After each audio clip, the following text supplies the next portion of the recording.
I think Trump is not getting enough credit here for building an ideologically diverse cabinet. That was GOP strategist Scott Jennings claiming that Trump put together, an incredibly ideologically diverse cabinet.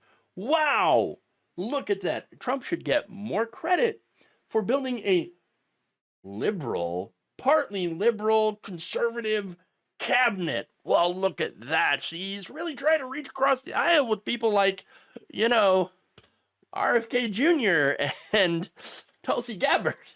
Okay, so absolutely hilarious. Now, of course, the panel on CNN reacted to this probably in the best way. When you got everybody from Russ Vought, who's very conservative, all the way over to the pick for labor secretary as a supporter of the PRO Act, and somehow Randy Weingarten is happy about it. I mean, what he has done is, which makes me squeamish, to be candid. And so what he has done, though, is put together an ideologically diverse group of people to sit in a room and help run the government. And that's kind of how he won. His coalition was kind of ideologically diverse that elected him.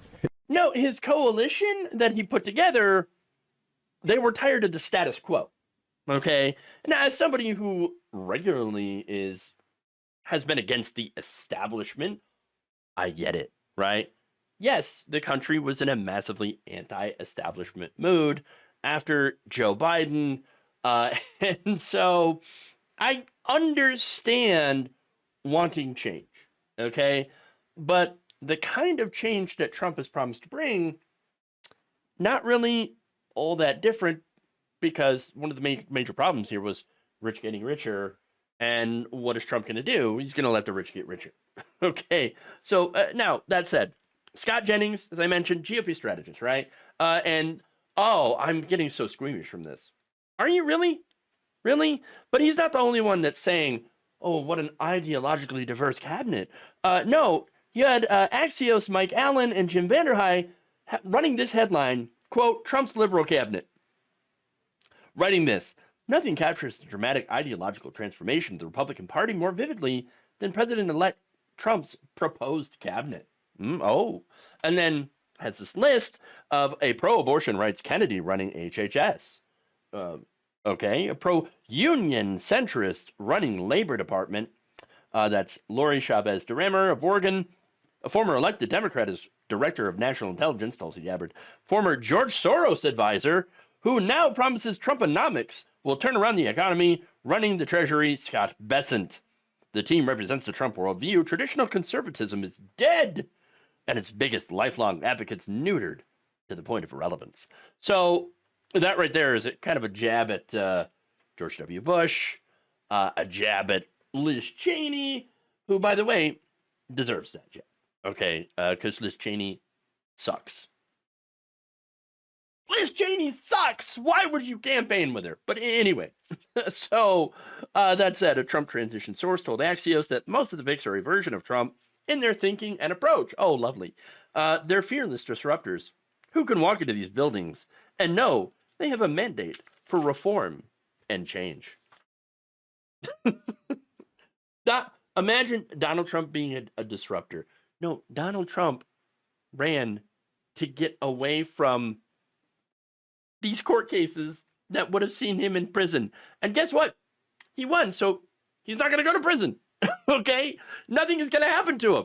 I mean, sure, I guess if you're president of the United States and you decide to, try to overturn an election or, keep all these classified documents in your bathroom, like right next to your freaking toilet, okay? Totally fine. Totally fine. Don't care. No consequences for anything that you do, okay?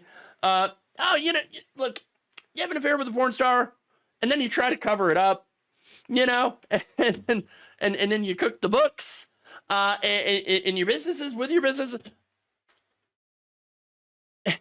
And this is right before a campaign, obviously. Totally fine. No consequences whatsoever. That's why Donald Trump ran. So the first time he ran because, I don't know, I want to see if I can win so that I can make money. All right. He wins, and guess what? He pockets a lot of money.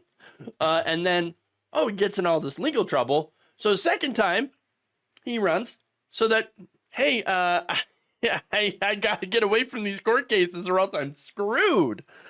4 different cases against me. I got to get out. I got to get back into power. It's my only chance. And he gets back into power. There you go. So he's not a disruptor of the establishment of the status quo. No, he's just in for purely selfish, self-motivated reasons. Okay? To help himself. And it worked. It worked. And so I don't think, look, does Trump have a mandate? Oh, I mean, he won the election, right? Yeah, by around like 1 million votes. He won the popular vote, by the way. And now in the swing states, because we have this antiquated BS thing called the Electoral College, yeah, you can look at that and say, well, he won all those Electoral College states. And so, I mean, so mandate. No, barely won the popular vote. And in a lot of these states, like Michigan, for example, pretty close. So no mandate. Now, the thing that these other cabinet members are there to do is to get power and be, wealthy. They're not fearless disruptors for change. Are you kidding me? I mean, sure, there will be some change, all right? Because, yeah, some of them got some pretty crazy ideas, okay? But the only change that's going to happen is what the American people will have left after Donald Trump's done robbing us, okay? This is a big robbery. Look at the tariff proposals.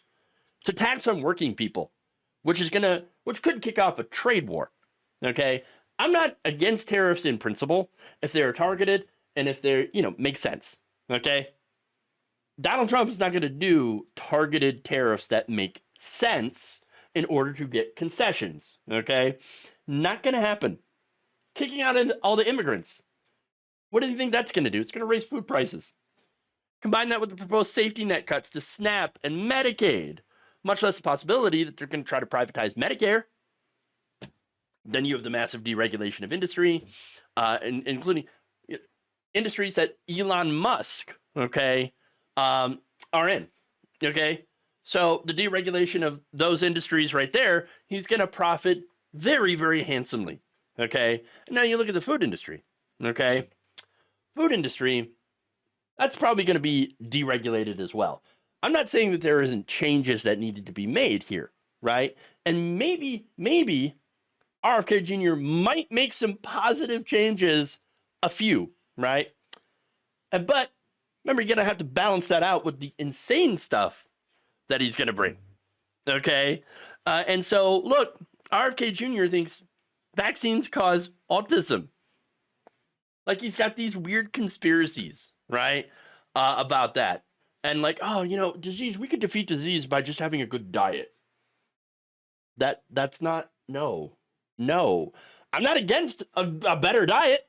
The thing is, last time a politician tried to help with a better diet, Republicans were like, no, how dare you, Michelle Obama, try to do healthier lunches? That's communism.